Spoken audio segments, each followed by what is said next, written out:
Imagine if Batman wasn't a billionaire with gadgets, but a street kid raised by a mechanic that drives a souped-up Lincoln as his Batmobile. Oh, you wouldn't be interested in it. And a Gotham ripped straight out of Taxi Driver. It's real clean, like my conscience. Believe it or not, this was almost a Batman film we got from director Darren Aronofsky and legendary Batman writer Frank Miller. In today's video, we're breaking down Aronofsky's unmade Batman Year One. We'll talk about how the director of Requiem for a Dream teamed up with the comic book legend Frank Miller to reboot Batman after the disaster of Batman and Robin. This is why Superman works alone. We'll dive into the script's crazy plot, which stripped Bruce Wayne of his fortune and turned Gotham into a 1970s crime hellscape.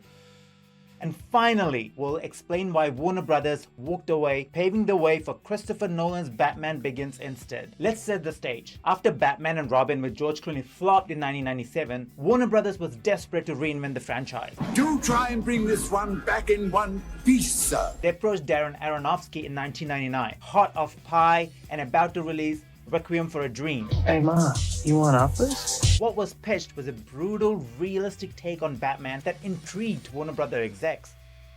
Aronofsky was quoted as saying, "The Batman that was out before me was Batman and Robin, the famous one with the nipples on the batsuit. So I was really trying to undermine that and reinvent it." And by 2000, Aronofsky officially signed on to direct Batman Year One with Frank Miller, the writer of the classic 1987 comic of the same name. But rather than faithfully adapt Miller's story, the two went even darker. They imagined a Death Wish style vigilante thriller, an R-rated Batman who could have stepped out of a Scorsese film. We can't just dump them on the street. I know a place so safe I'll never find. Almost immediately, there was tension between the director and Warner Brothers. Aronofsky wanted Joaquin Phoenix as Bruce Wayne, while Warner Brothers pushed for Freddie Prinze Jr. To talk about how wild this movie would have been, we need to start with the script. It opens with Jim Gordon, new to Gotham, sitting alone with a gun in his mouth, disgusted by the city's corruption. Meanwhile, young Bruce Wayne, orphaned after his parents' murder, never grows up as a billionaire.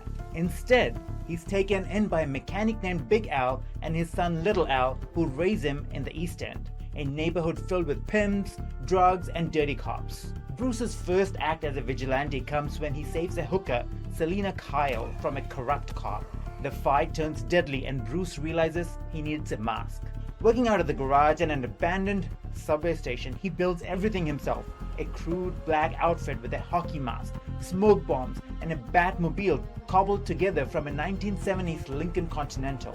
The press names him the Batman after seeing the bat-shaped imprint of his family ring on criminals he punched. Selina, inspired by her vigilante hero, becomes Catwoman. Gordon, torn between hunting Batman and admiring him, eventually joins forces with the vigilante to take down Commissioner Loeb, Gotham's corrupt kingpin. The climax sees Wayne Manor destroyed, Selina disappearing into the shadows, and Gordon acknowledging Batman's role in the city. The final tease? A green-haired inmate laughing in Arkham Asylum, aka the Joker. I think we can all see why this film never got made. Warner Brothers panicked. The script stripped away too many familiar elements. No billionaire playboy, no Alfred, no high-tech toys. And it was violent, R-rated, and impossible to sell to kids or toy companies. Executives famously told Miller and Aronofsky, "We don't want to make this movie. We want a Batman film we can take our kids to." In fact, Frank Miller, a comic book legend known for dark, brutal stories, even said, "It was the first time I worked on a Batman project with somebody whose vision of Batman was darker than mine. My Batman was too nice for him." On top of that, casting disagreements and the studio's shifting priorities killed momentum. Around the same time, Warner Brothers was also toying with the Batman vs Superman project. By 2003, they pivoted entirely to Christopher Nolan's more conventional reboot, Batman Begins, pointing out that films like Joker, Can you introduce me as Joker?